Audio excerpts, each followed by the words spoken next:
While I was lying unconscious in a hospital bed, my father called me a failure and handed over the family business to my brother. But they never expected me to come back and expose their betrayal. I'm Ethan Carter, I'm 41 years old, and while I was lying in a coma, my own father and brother declared me a failure and tried to destroy everything I'd ever built. Before I tell you how their smiles froze when I walked back into their lives, let me know where you're watching from in the comments. The first thing I remember is the sound. A steady, invasive beeping that pulsed in rhythm with the throbbing pain in my skull. It was the metronome marking the time of my living death. I was floating in a gray, soundless void, a prisoner in the flesh and bone that was once my body. I couldn't move, couldn't speak, couldn't even flutter an eyelid. I could only listen, and the voices that cut through the fog were my personal hell. The trauma from the impact was significant. A calm, clinical voice, the doctors, would explain to my family. I could sense their presence around my bed, their shadows falling over me. My father, Henry. My mother, Eleanor. My younger brother, Alex. The swelling in the frontal lobe is our main concern. Even if he regains consciousness, and that's a significant if, you need to prepare yourselves. He won't be the same man. In the silent abyss of my mind, I screamed until my non-existent lungs burned. I'm here. Damn it. I'm right here. Listen to me. But my body was a stone, deaf to my commands. One afternoon, the sterile quiet of the room was pierced by a different sound. A television. And on it, a voice I knew better than my own. My father's. Strong, commanding, addressing a room full of reporters. Carter Industries is turning a new page, Henry Carter announced, his voice booming with authority. An era of decisive, unsentimental leadership. I am proud to announce my youngest son, Alex, as the new chief executive officer, effective immediately. A ripple of questions from the press. I could picture my father raising a hand to silence them, a gesture of absolute control. And what about your eldest son, Ethan? A reporter shouted. My father paused. It was a perfectly timed, dramatic beat. I could feel the false grief oozing through the speaker. My son's tragic accident has clarified things, he said, his voice laced with counterfeit sorrow.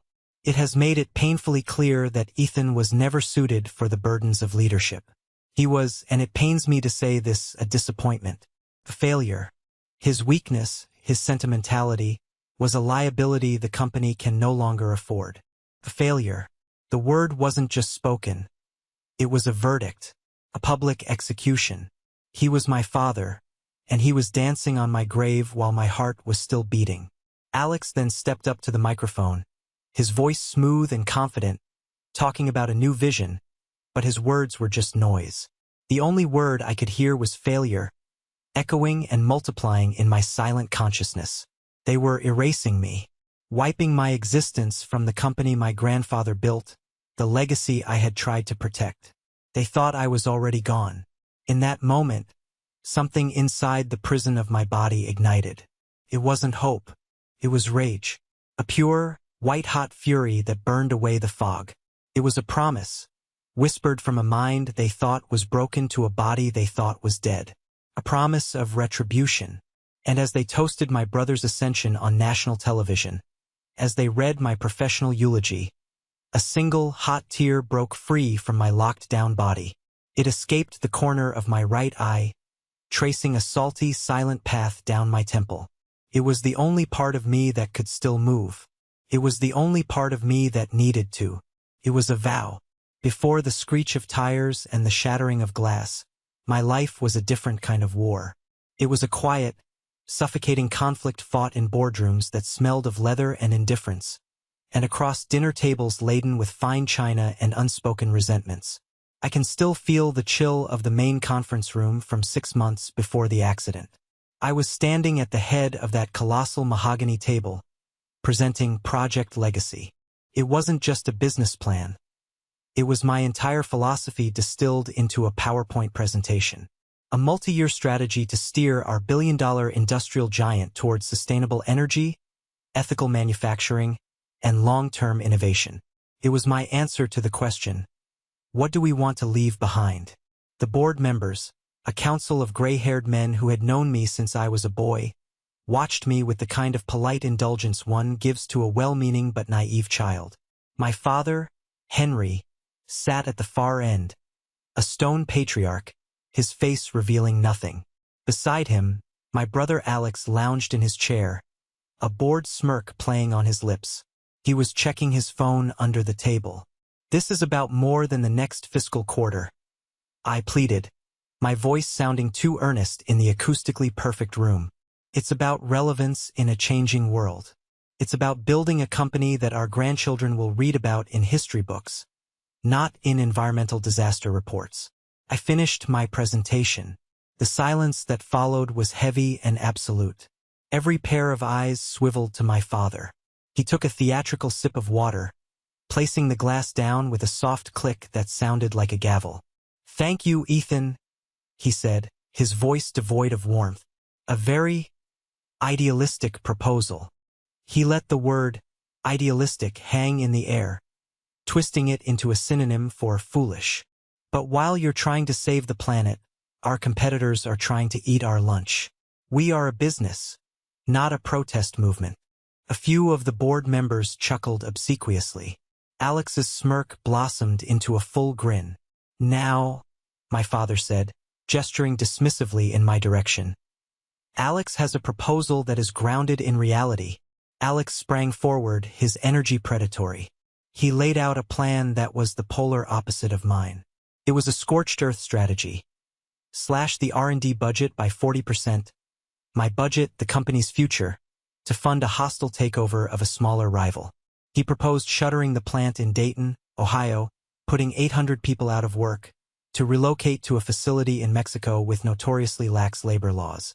He called it optimizing the workforce. I called it what it was, ruthless. This, my father declared, a flicker of genuine pride in his eyes as he looked at Alex, is the kind of aggressive, unsentimental leadership that built this company. Then he turned his gaze on me, and his eyes were like chips of ice. This is strength. This is what it takes. The board, like a well-trained orchestra, followed the conductor's lead. Alex's plan was approved in less than 10 minutes. I felt the blood drain from my face. It wasn't just a rejection of my idea. It was a rejection of my very essence. The battlefront simply shifted to home for dinner. The Carter estate wasn't a home. It was a museum of wealth, curated by my mother, Eleanor. Her life's mission was to maintain a flawless facade. Conflict, to her, was a vulgarity, a stain on the family's pristine reputation. At Sunday dinner a few weeks later, I brought up the Dayton plant closure. "I spoke to the union rep," I said, trying to keep my voice steady. "They're willing to negotiate on pay and benefits to keep the plant open. We don't have to throw 800 families out on the street." Alex rolled his eyes. "Oh, here we go. St. Ethan and his bleeding heart. It's a business decision, brother. They're numbers on a spreadsheet, not characters in a Dickens novel. They're people, Alex." I shot back, my voice rising. My father's knife and fork hit his plate with a deafening clatter. "Silence," he commanded. "Your brother is right. His decision will add 3 points to our margin. Your sentimentality would cost us millions." He pointed his steak knife at me. "Your problem, Ethan, is that you feel too much. It's a disease, and I will not have it infect this family's fortune." I looked desperately at my mother. She gave me a tiny, almost imperceptible shake of her head, a silent command to stand down. Later that evening, she found me in the library. "Ethan, darling," she said, her voice a smooth, practiced whisper. "You must learn when to let things go. You keep provoking your father, and for what? You know he won't change. You only make things harder on yourself." It wasn't advice. It was a lesson in surrender. Not everyone saw me as a lost cause. Sarah Jenkins, a brilliant analyst in my R&D division, was a true believer in Project Legacy. About a month before my accident, she came to my office, her face pale with worry. She had uncovered an internal report that Alex's division had deliberately buried. It detailed a serious flaw in a new home appliance we were about to launch for the holiday season. The flaw could cause it to overheat and start fires. "They're ignoring it," she said, her hands trembling slightly as she held out the report. "A recall would be a PR nightmare before Christmas, so they're just sitting on it." "You did the right thing by bringing this to me, Sarah," I assured her. "I'll handle it." I went straight to my father. I laid the report on his desk. I explained the risks, the moral and legal jeopardy. He listened without expression. The next morning, I got an email informing me that Sarah Jenkins had been terminated as part of a departmental restructuring. I went to my father's office, furious.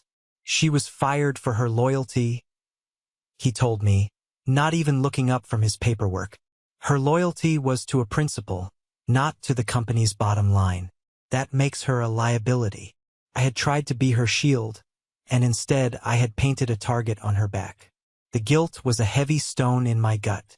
The night of the crash, that stone was still there. I'd just come from a final, brutal meeting with my father.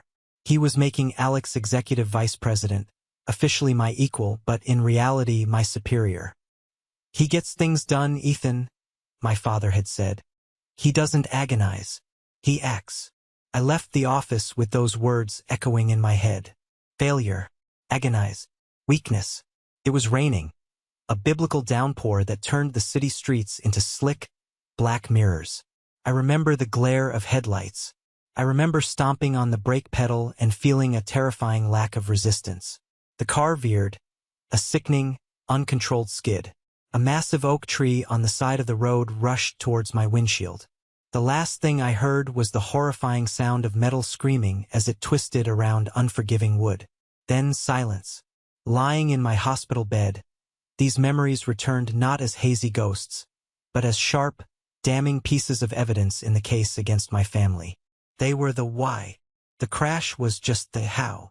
The gray fog in my mind started to burn away, replaced by an ice-cold, diamond-hard clarity. My body was broken, but my mind was not. It was caged, but it was lucid. And it was plotting. Weeks crawled by. I learned to recognize the nurses by the sound of their shoes. Most of them were just doing a job, talking over me as if I were a piece of furniture. But one nurse was different. Her touch was gentle. Her voice was quiet. One afternoon, as she was checking my I focused every fiber of my being, every ounce of rage and will I possessed. I forced my index finger to twitch. Just once. Tiny, spastic jerk. She froze. Her eyes, which I could now see were a warm hazel, widened. "Mr. Carter?" she whispered, leaning closer. "Ethan? Can you hear me?" I summoned my strength and did it again. Her breath caught. She glanced at the door, ensuring we were alone. "My name is Sarah," she said, her voice barely a whisper. "Sarah Jenkins. I was an analyst in your R&D department." Sarah, the woman I thought I had failed. Now she was my only link to the world. Looking into her eyes, I didn't see the pity I saw in everyone else's. I saw understanding. I saw a fellow soldier. I started blinking. Once for no, twice for yes. It was the beginning of a new language. She smiled, the first genuine smile I had seen in what felt like a lifetime. "Okay, Ethan," she said, and her voice was no longer just kind. It was strong, filled with a sudden, fierce resolve. "Looks like we have some work to do." I blinked twice. Yes. A few days later, after an eternity of effort, I managed to tap out 3 letters on a tablet she held for me. Ben Rowe. My friend. The only person on earth besides Sarah I knew I could trust. "Your lawyer?" she asked. I blinked twice. "I'll call him," she said. "I'll get him here." With trembling fingers, I tapped out one more message on the screen. A message for our new army of 3. A declaration of war. They think I'm broken. Good. A broken man has nothing left to fear. Ben Rowe walked into my hospital room the next afternoon, a picture of corporate polish in his dark gray suit. His face a carefully composed mask of concern. He was more than my lawyer. He was the brother I should have had, my friend since we were 2 broke college kids dreaming of taking on the world.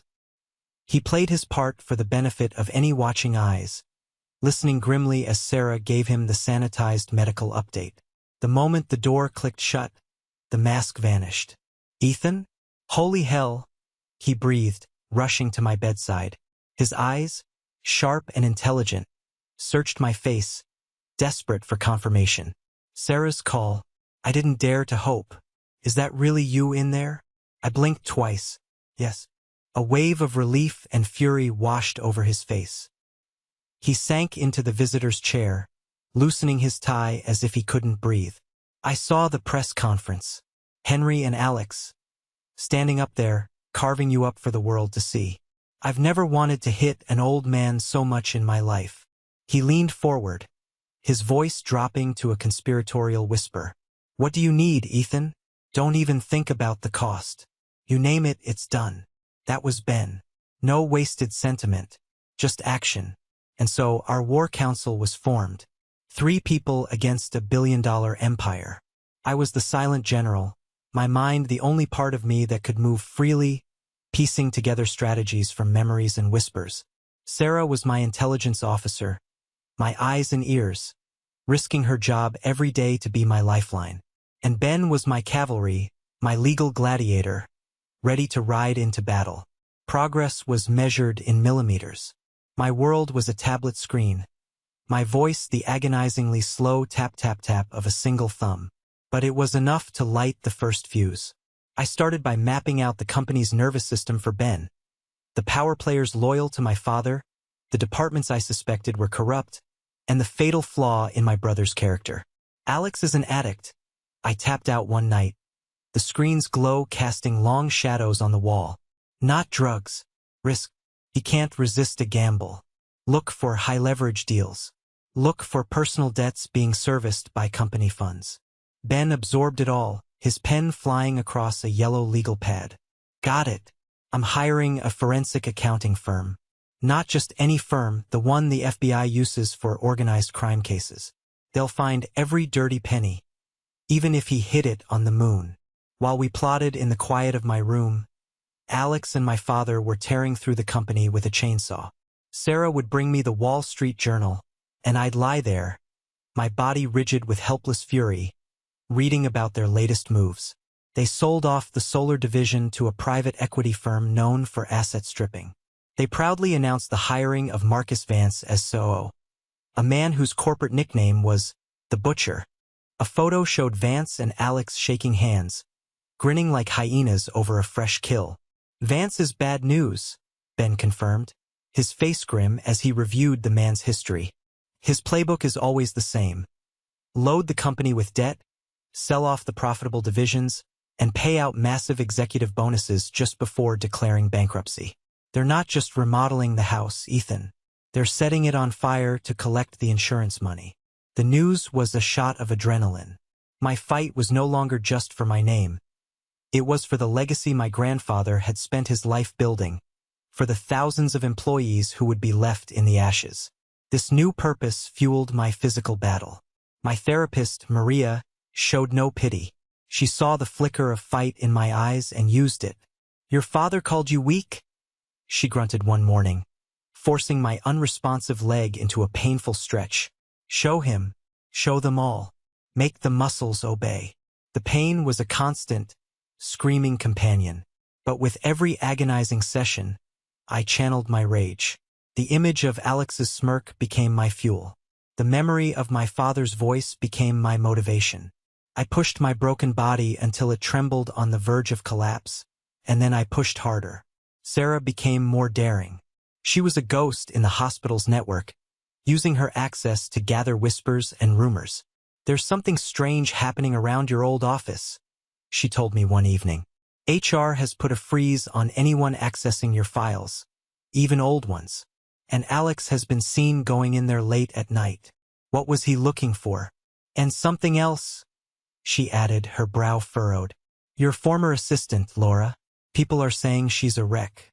She comes to work, does her job like a robot, and leaves. She looks terrified. Laura. Competent, trustworthy Laura. It didn't add up. Why would Alex care about her? Unless she knew something." I relayed it all to Ben. Dig. Find out what Alex is doing with Laura.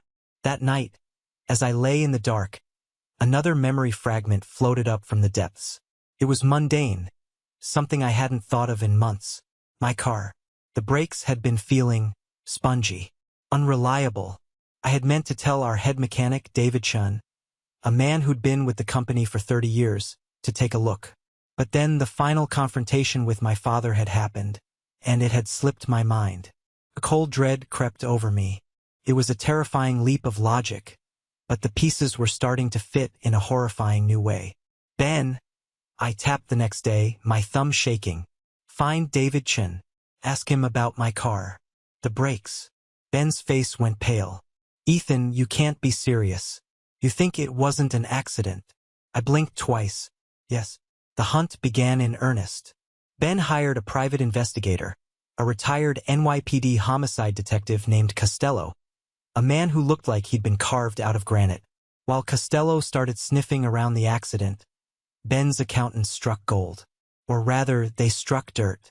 It's a classic embezzlement scheme, but on a grand scale, Ben explained, his voice buzzing with excitement over the phone. Alex has been using Carter Industries as collateral for a series of personal loans from a very shady hedge fund. He's on the hook for nearly $20 million. If the company's value drops, they'll call in the loan. He wasn't just getting rich. He was desperately trying to stay above water. It was a motive, powerful one. We can take this to the board, Ben said.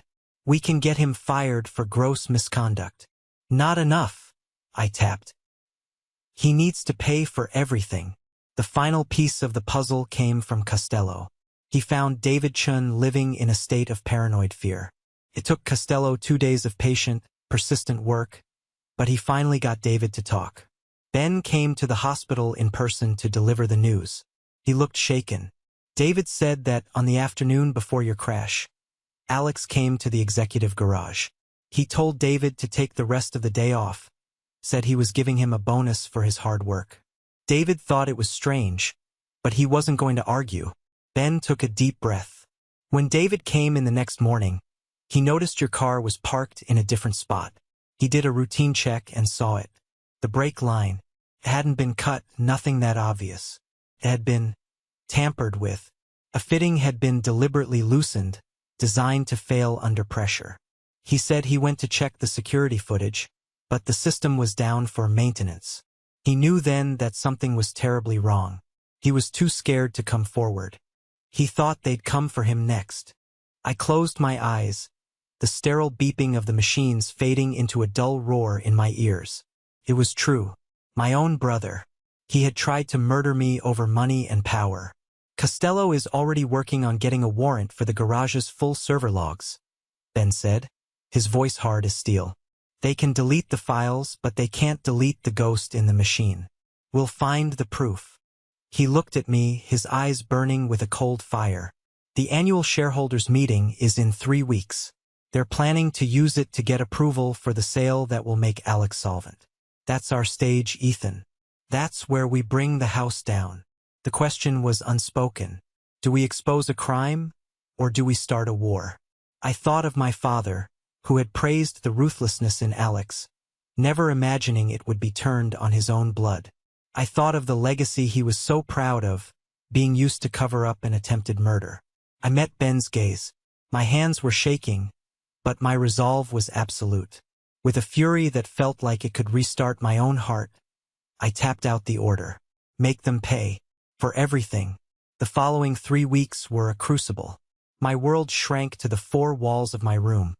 But inside it, a universe of pain and purpose was expanding. Every day was a battle fought on 2 fronts, the body and the mind. Mornings belonged to Maria, my physical therapist. She was my drill sergeant. The brain is telling the muscle to move. Ethan, she'd command. Her voice tough but her hands surprisingly gentle as she worked on my lifeless limbs. The muscle is weak, lazy. You have to scream at it. Make it listen. There were days the pain and frustration were so overwhelming that a black despair would settle over me. I remember one session trying to stand between the parallel bars. My legs trembled like newborn deer, then buckled. I crashed against the bars, hanging there by my arms, sweat and tears of sheer rage stinging my eyes. I was so weak, felt hopeless.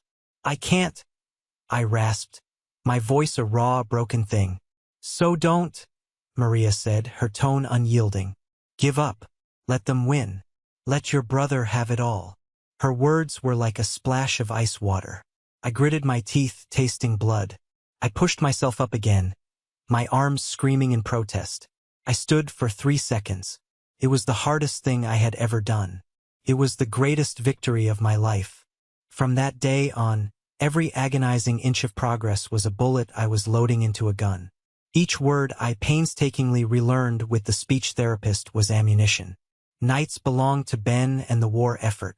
He'd arrive after a full day at his own high-pressure law firm, his energy somehow boundless. He would spread documents across my bed, and we would strategize, our faces illuminated by the glow of his laptop. The accountants had built an unshakable case of financial fraud. It was a masterpiece of corporate malfeasance. "He got sloppy," Ben said with grim satisfaction, pointing to a flowchart of money transfers. "He was moving too much too fast. He thought no one was watching." But the real focus, the dark heart of our mission, was the criminal case. Costello, the PI, was a bloodhound. He found the mechanic who had been with Alex in the garage. The man had been paid $50,000 in cash and had promptly disappeared. But he'd left a digital trail and Costello was following it. The emotional core of the case, however, came from Laura, my former assistant. Ben finally convinced her to meet him, not as a lawyer, but as a friend of a friend. He chose a neutral spot, a small, anonymous diner in Queens. He told me she looked like a ghost, her eyes wide with fear and sleeplessness. "It took an hour for her to start talking," Ben recounted to me. "She just stirred her coffee and cried silently. He told her we knew she was in an impossible situation. He didn't accuse, he sympathized. And finally, she broke. She told him about the meeting with Alex, how he hadn't raised his voice, how he'd calmly slid a folder across his desk. Inside were surveillance photos of her mother walking into her nursing home, of her younger brother on his college campus. "They look so happy, so safe," Ben said, quoting Alex's chilling words to Laura. "I want them to stay that way. And I know you do too, Laura." He had laid out exactly what he wanted. My full schedule, every call, every meeting. My entire life, mapped out for my executioner. Laura confessed she'd been feeding him information for weeks. Anything he asked for. The guilt was eating her alive. Laura's story was a painful but necessary wound. It solidified the pure evil of what Alex had done. But she gave us something else, a loose thread she didn't even know was important. She said the one person who seemed to know something was up was your Aunt Patricia, Ben said. Laura mentioned Patricia had been calling the office a lot, asking questions about you, about your moods. She'd then call Henry, just to check in. Aunt Patricia, the loving, concerned aunt.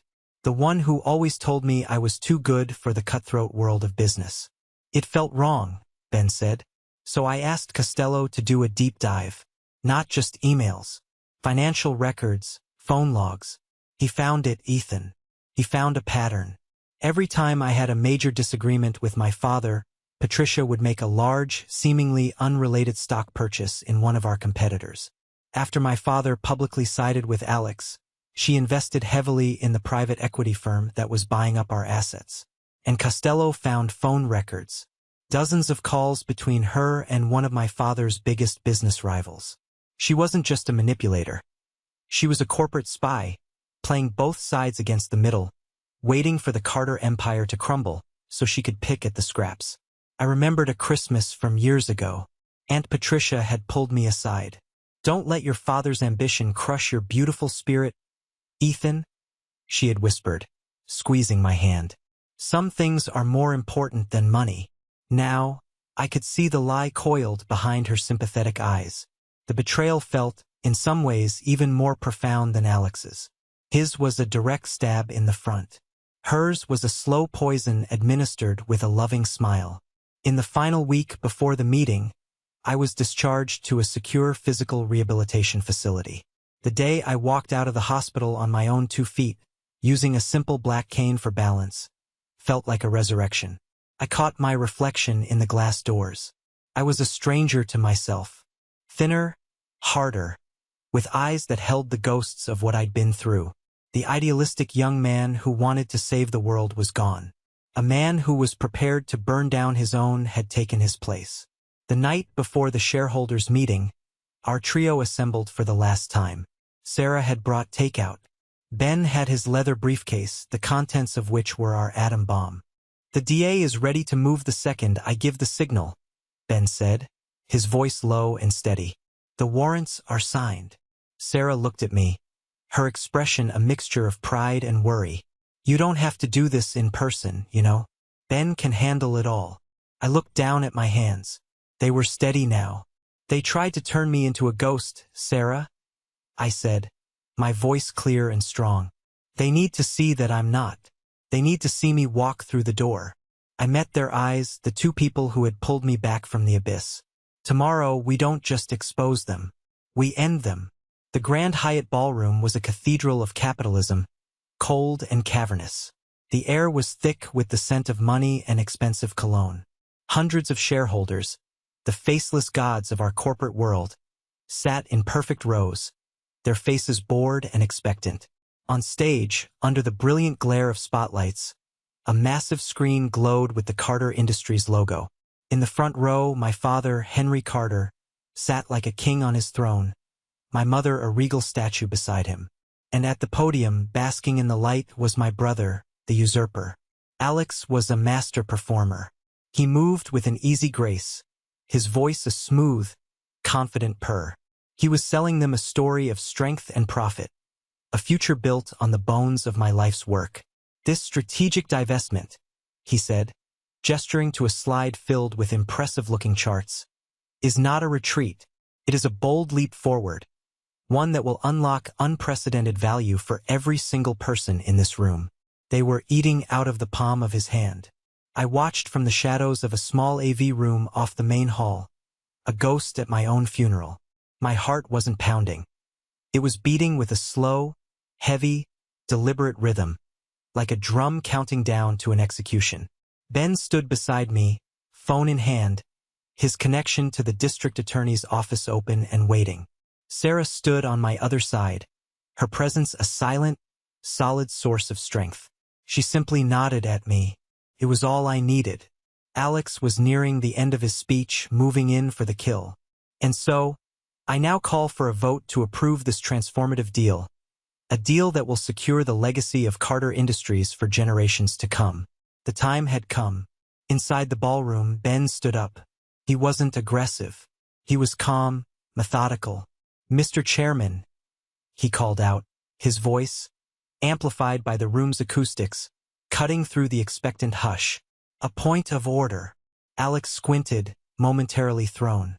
"Who are you?" "Benjamin Rowe," Ben announced clearly.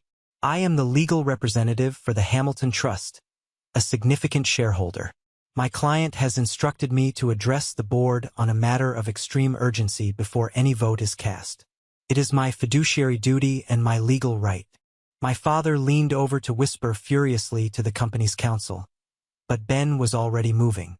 He walked not to the main podium, but to a smaller lectern on the side of the stage, a space reserved for lesser speakers. He placed his thick leather briefcase on it and opened it. The quiet clicks of the latches echoed like gunshots in the silent room. "Ladies and gentlemen of the board, fellow shareholders," Ben began, his tone respectful but firm. "My client, the Hamilton Trust, has spent the last 3 months funding a comprehensive, independent forensic audit of Carter Industries. We undertook this extraordinary measure because of deep concerns about the company's current leadership." A wave of murmurs swept the room. My father rose to his feet, his face darkening with rage. "This is an ambush, a pathetic attempt at market manipulation. Security, remove this man immediately." "I wouldn't do that if I were you, Mr. Carter," Ben said, his voice dropping but losing none of its power. He gestured to the massive screen. "Because the show is just getting started." He pressed a button on a small remote. The Carter Industries logo vanished, replaced by a scanned copy of a wire transfer document. $2 million, moved from a company account to a numbered shell corporation in the Cayman Islands.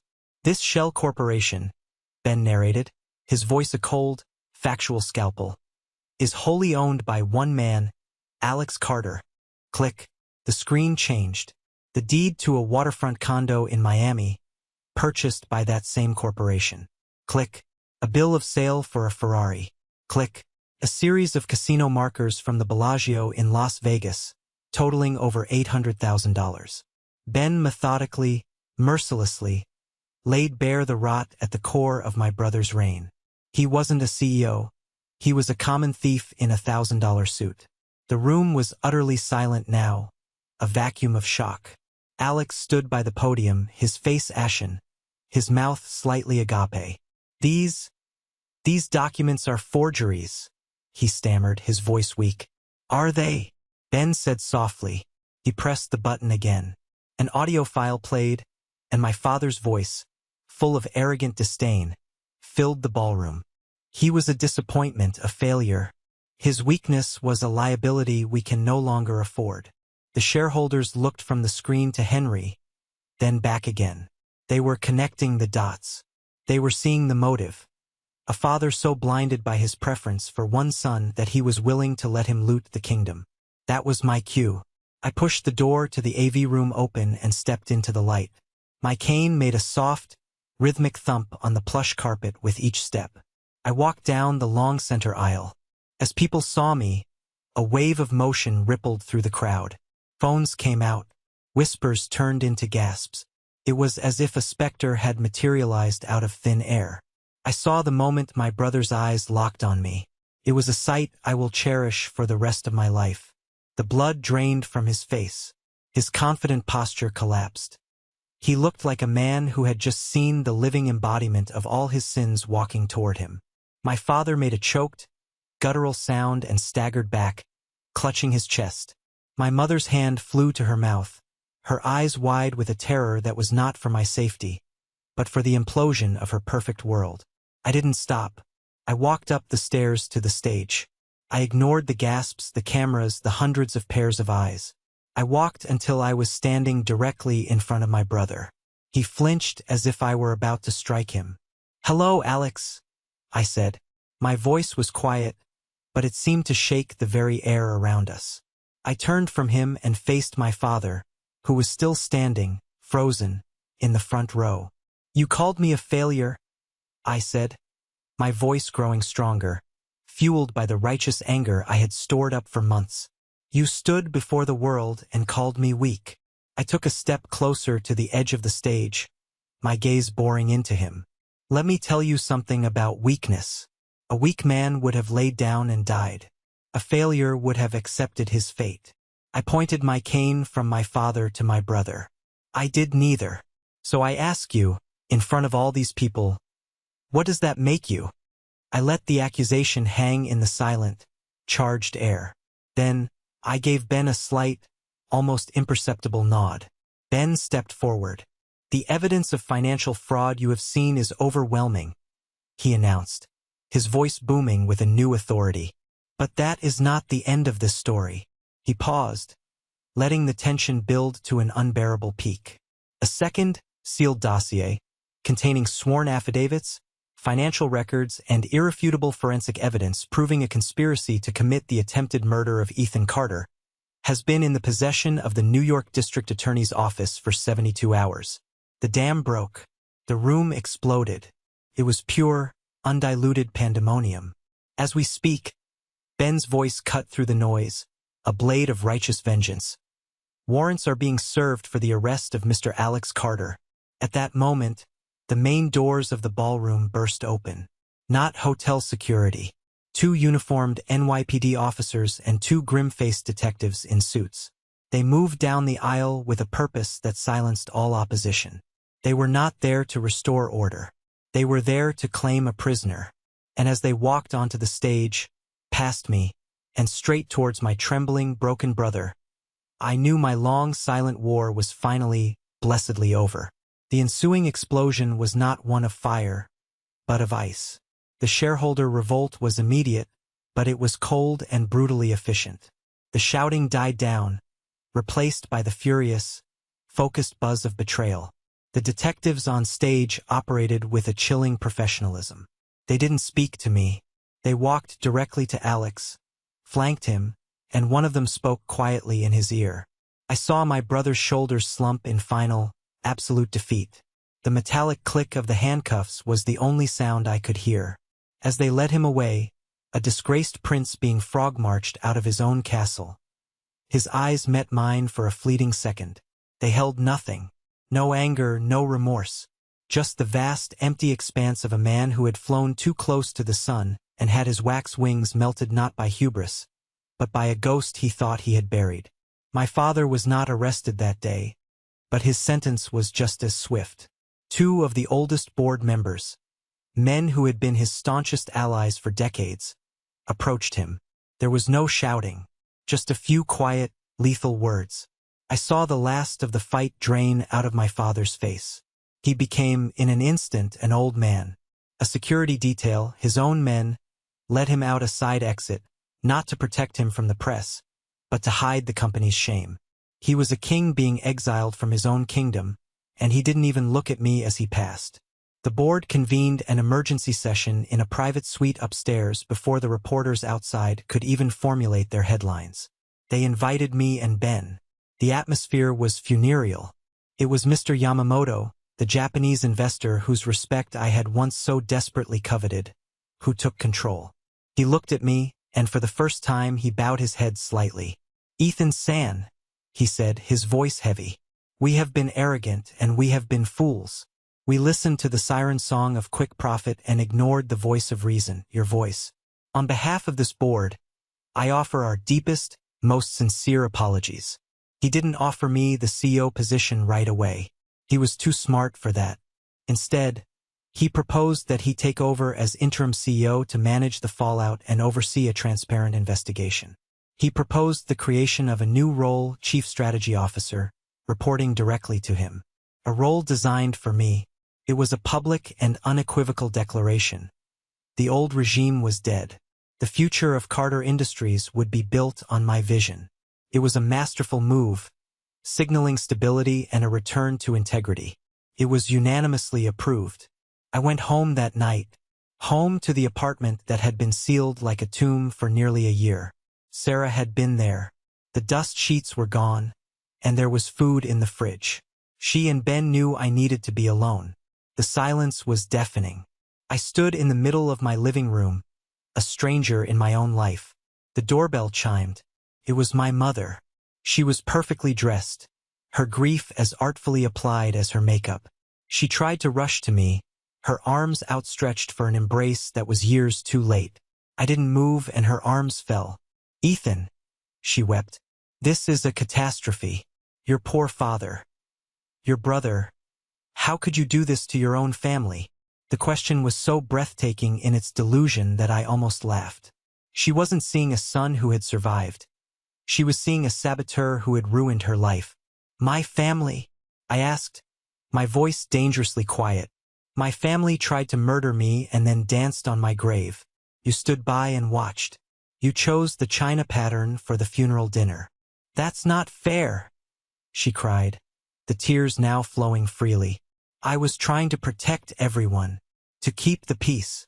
"You weren't keeping the peace, Mother," I said, the words coming out as cold and hard as diamonds. "You were enabling a tyrant and a monster because you were terrified of losing your social standing. You were afraid the checks would stop clearing. Your greatest fear wasn't losing a son. It was losing your table at the Met Gala." The blood drained from her face.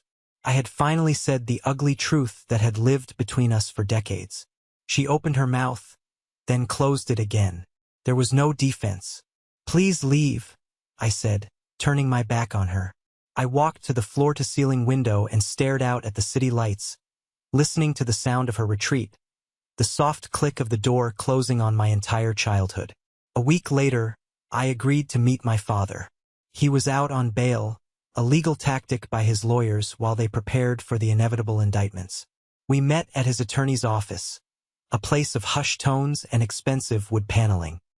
He looked shrunken, his power suit hanging off his diminished frame. He tried to explain. He talked about his own father, a man who had taught him that business was war and sentiment was a disease. I thought, if I was hard on you, I was forging you, he stammered, his voice a dry rasp. I thought I was making you a fighter. I listened to his pathetic, self-serving justification, and the strangest thing happened. I felt nothing. The rage was gone. The hurt was gone. The desperate need for his approval that had driven me my entire life had been cauterized in the fire of his betrayal. You didn't forge me, Dad, I said, my voice even and calm. You tried to break me.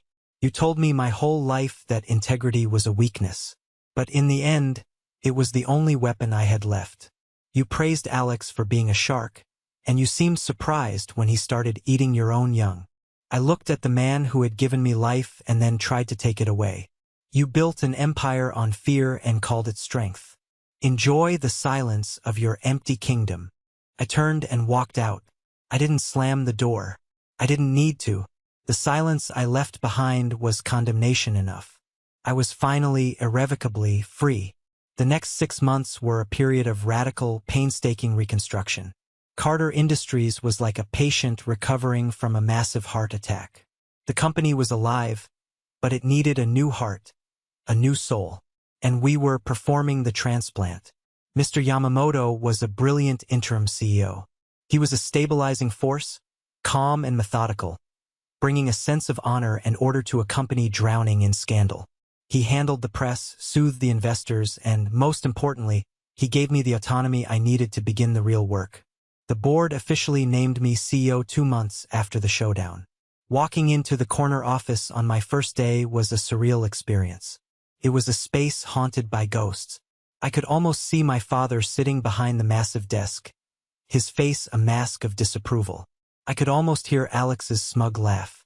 I immediately called facilities and had them replace all the furniture. I wanted no trace of the old regime. On the new, clean wall behind my desk, I hung a single-frame document, the company's new mission statement. It was only 4 words long: integrity, innovation, people, legacy. My first official meeting as CEO was with my new leadership team. Sarah Jenkins, no longer a quiet analyst but the confident and passionate vice president of corporate social responsibility, a division with real teeth and a real budget. Benjamin Rowe, who had left his prestigious law firm to become our chief counsel, his sharp legal mind now dedicated to protecting the company, not just defending it. We were the architects of the new Carter Industries.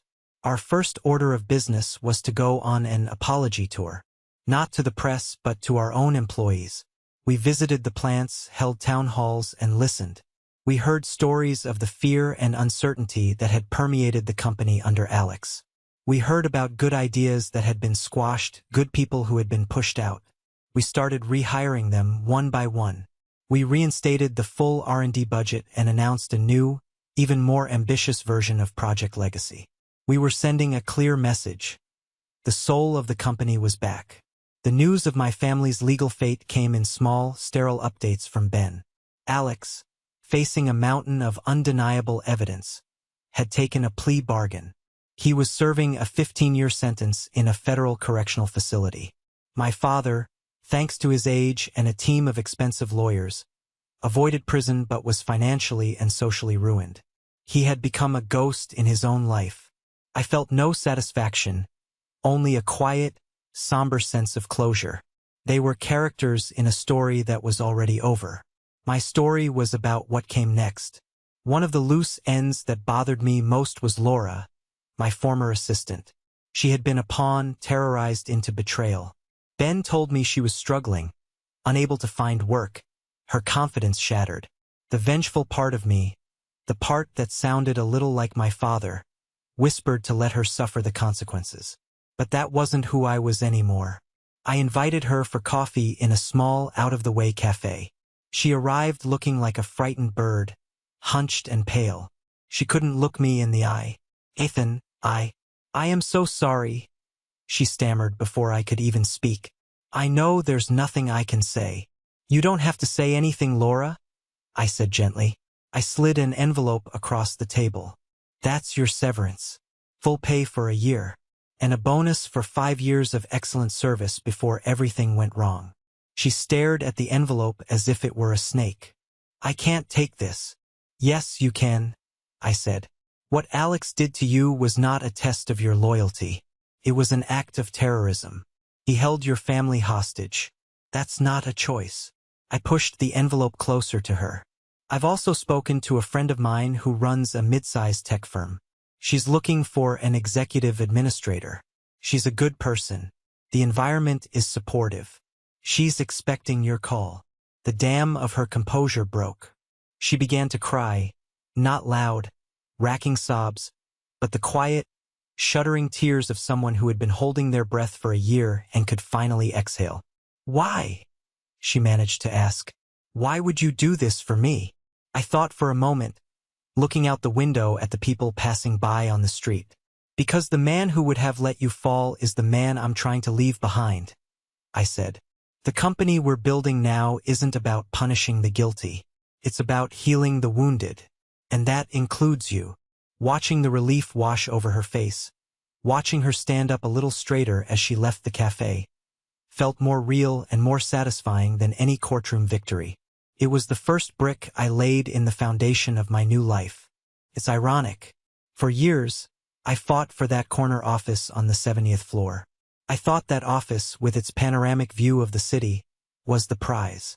It was the symbol of power, the throne my father guarded and my brother coveted. Today, I rarely spend time there. My real office is here, on the polished concrete floor of the new R&D Innovation Hub. It's loud. It smells of soldering flux, whiteboard markers, and strong coffee. It's the smell of creation. Right now, I'm huddled with a team of engineers, none of them over 30, around a holographic display showing a new turbine design. Maria, the lead engineer, is pointing out a flaw in my own calculations. With all due respect, Mr. Carter, she says, her eyes bright with intelligence. Your thermodynamics are about 10 years out of date. We can make this 20% more efficient. The old me would have been defensive. The new me grins. Show me, I say, and they do. Here, the best idea wins. It doesn't matter whose name is on the door. This is the company I always dreamed of. It's a place where collaboration has replaced fear, where potential is our most valuable asset. My journey back from the abyss wasn't really about revenge. The momentary thrill of watching my family's empire of lies crumble was like the flash from a camera, intense, blinding, but ultimately empty. It didn't heal anything. The real healing came later. It came in the quiet moments of rebuilding. It came from watching Sarah launch a scholarship program for underprivileged kids, from seeing Ben win a fair contract for our union workers, from helping a young engineer like Maria see her brilliant idea come to life. My father taught me that business was a battlefield and ruthlessness was a virtue. My grandfather, a man I barely knew, left behind a small journal. I read it after I became CEO. A company is not a machine, he wrote. It is a living organism. It needs a strong heart to pump blood to all its parts, not just to the head. My father saw the heart as a weakness. He was wrong. It's the source of everything that matters. It's what allows you to see your employees not as numbers on a spreadsheet, but as partners in a shared dream. It's what allows you to build a family based not on the obligations of blood, but on the bonds of mutual respect and trust. Looking at the vibrant, chaotic, brilliant energy of this room, I know I've finally found my real legacy. It's not a name carved on a building. It's a culture. It's a future we are building together. And in that future, I am no failure. I am finally, truly home. Thank you for listening to my story. I hope it touched you in some way. Have you ever been in a situation where you had to fight to reclaim your own worth? Share your story in the comments below, and don't forget to like and subscribe so you don't miss what's next.